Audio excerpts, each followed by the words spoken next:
Hello everyone, this is Amritesh sir. स्वागत है आप सबका ट्रिग्नोमेट्री के सीरीज में।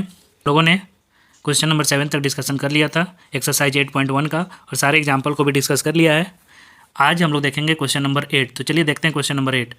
If 3 cot a equal to 4, check whether 1 minus ten square A by 1 plus ten square A is equal to cos square A minus sine square A और not. मतलब आपको बताना है कि जो वैल्यू LHS साइड है वो RHS साइड के इक्वल होगा या नहीं होगा। तो जैसा हम लोग पहले के सारे क्वेश्चन डिस्कस करते आ रहे हैं, बस उसी तरीके का क्वेश्चन है। ऐसा क्वेश्चन एक एग्जांपल में भी हम लोग डिस्कस किए थे, जिसमें जो मेरा ट्रिग्नोमेट्री रेशियो रहता था उसके साथ एक मल्टीपल में कोई एक नंबर दिया रहता था। तो उस क्वेश्चन में मैंने आपको बताया हुआ है कि आपको कुछ नहीं करना है, ट्रिग्नोमेट्री रेशियो जो रहेगा उसको छोड़ के उसके साथ जो मल्टीपल में उसको इक्वल टू के दूसरे साइड लेके आया, दैट्स इट। तो यहाँ से क्वेश्चन हम लोग वहीं से शुरू करते हैं। तो चलिए देखते हैं। सबसे पहले क्या है, cot A is equal to 4 और क्या है, उस साइड 3 है तो इस साइड आएगा तो डिवाइड हो जाएगा 4/3। तो कॉट ए इक्वल टू 4/3 आ गया, मतलब आपका ट्रिग्नोमेट्री रेशियो आपके पास है एंगल के साथ। अब आपको निकालना है किसका वैल्यू। तो देखिए, एक साइड है LHS में लिखा हुआ 10 स्क्वायर है, मतलब 10 का वैल्यू निकालना है, और दूसरे साइड है कॉस है और साइन है, दोनों माइनस में, उसका कॉस और साइन का वैल्यू आपको निकालना है। तो जैसे हम लोग जानते हैं कि 10 तो हम लोग कॉट से निकाल सकते हैं। जैसे कॉट ए का वैल्यू है 4/3, तो 10 हम लोग जानते हैं, 10 थीटा क्या होता है, कॉट का उल्टा। तो डिनोमीटर को न्यूमरेटर कर दीजिए, न्यूमरेटर को डिनोमीटर, मतलब ये हो जाएगा 3/4। तो 10 है तो बहुत आसानी से निकाल दी, एक पार्ट हम लोग बहुत आसानी से निकाल सकते हैं। दूसरे पार्ट के लिए कॉस और साइन निकालने के लिए अब हम लोग ट्रिग्नोमेट्री रेशियोज़ की ओर बढ़ेंगे। तो कॉट ए का वैल्यू क्या होता है, 10 का हम लोग जानते हैं P/B, तो कॉट का क्या होता है B/P। तो मतलब B का जो वैल्यू होगा इक्विवेलेंट टू 4 हो जाएगा और P का वैल्यू इक्विवेलेंट टू 3 हो जाएगा। लेकिन हम लोग जानते हैं कि साइन और कॉस दोनों में P/H और B/H होता है, मीन्स हाइपोटेनस यहाँ पे चाहिए। तो ऐसा बहुत सारा क्वेश्चन हम लोग डिस्कशन कर चुके हैं, तो ज़्यादा डिटेल में नहीं बताते हुए आपको मैं डायरेक्ट सॉल्व करके बताता हूँ कि यहाँ पे हम लोग क्या करेंगे। B का वैल्यू एज्यूम कर लेंगे क्या 4x, और P का वैल्यू क्या एज्यूम कर लेंगे 3x। आप कुछ भी कोई भी वेरिएबल एज्यूम कर सकते हैं। और P और B पता है आपको 4x और 3x। तो H का वैल्यू निकालेंगे, कैसे निकालेंगे, पाइथागोरस थ्योरम से निकालेंगे। तो पाइथागोरस थ्योरम से हम लोग क्या करेंगे, यहाँ पे H का वैल्यू निकाल लेंगे। तो H इक्वल टू क्या होता है, √P² plus B² that is equal to √4x whole square plus 3x whole square that is equal to, यहाँ पे लिख सकते हैं हम 16x² प्लस 3 3 जा 9x²। तो ये एक वैल्यू क्या हो जाएगा, 16 और 9 25, तो √25x² दैट इज 25 का स्क्वायर रूट 5 और x² का स्क्वायर रूट x। मीन्स यहाँ से h का वैल्यू क्या आ गया, 5x आ गया। अब p भी पता था पहले से, h का वैल्यू आ गया, तो बहुत आसानी से हम लोग साइन का वैल्यू निकाल सकते हैं। तो यहाँ पे हम लोग निकाल देते हैं sine a is equal to P/H। और p क्या है अपने पास, देखते हैं p का वैल्यू क्या है, p का वैल्यू है 3x, तो लिखते हैं 3x बाई h का वैल्यू अभी निकाले हम लोग 5x, तो ये हो जाएगा 3/5। इसी तरीके से cos a का वैल्यू भी हम निकाल सकते हैं।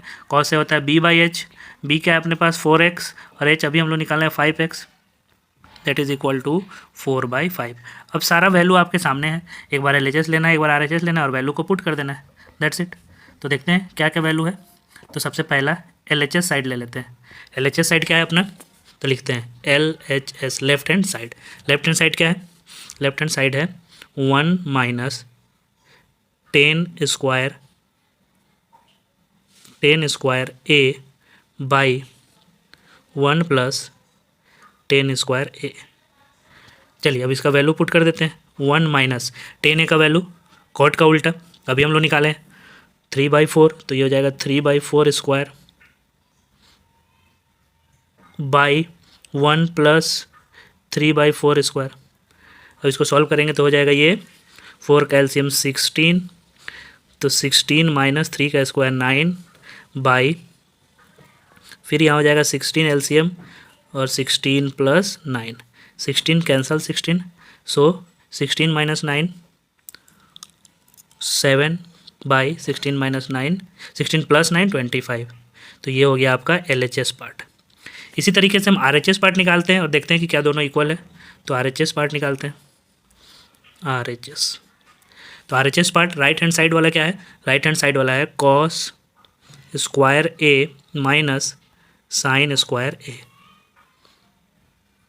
दैट इज इक्वल टू, अब cos का वैल्यू हम लोग जानते हैं क्या होता है B/H, तो B/H² माइनस साइन का वैल्यू P/H² वैल्यू हम लोग निकाल चुके हैं। इसका क्या आया था, इसका 4/5 स्क्वायर माइनस इसका वैल्यू क्या आया था 3/5 square.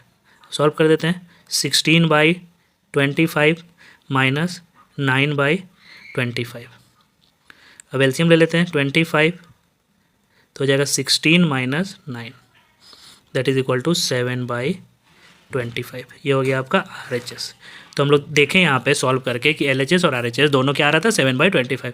Therefore LHS equal to RHS। तो क्या होगा ये इक्वल होगा yes both parts are equal. तो इससे ये साबित हो गया कि दोनों पार्ट इक्वल है। तो बहुत आसानी से हम लोग देख लिए कि हम लोग का दोनों पार्ट इक्वल है। तो बस जैसे आप लोग पहले से इसके सारे क्वेश्चंस को सॉल्व करते आ रहे हैं वही वे यहाँ भी अपनाना है। ट्रिग्नोमेट्री रेशियोज़ को समझना है और पाइथागोरस थ्योरम को समझना है। बाकी LHS के उस साइड दे, RHS के साइड दे, इक्वल टू के लेफ्ट साइड राइट साइड, उससे कोई फर्क नहीं पड़ेगा। अगर आपके पास बेसिक कॉन्सेप्ट है, आप समझ रहे हैं कि क्वेश्चन में हमको क्या अप्रोच लगाना है, तो कोई भी उलट फेर को आप बहुत आसानी से सॉल्व कर सकते हैं। इस वीडियो में फिलहाल इतना ही, मिलते हैं नेक्स्ट वीडियो में नेक्स्ट क्वेश्चन के साथ। Thank you.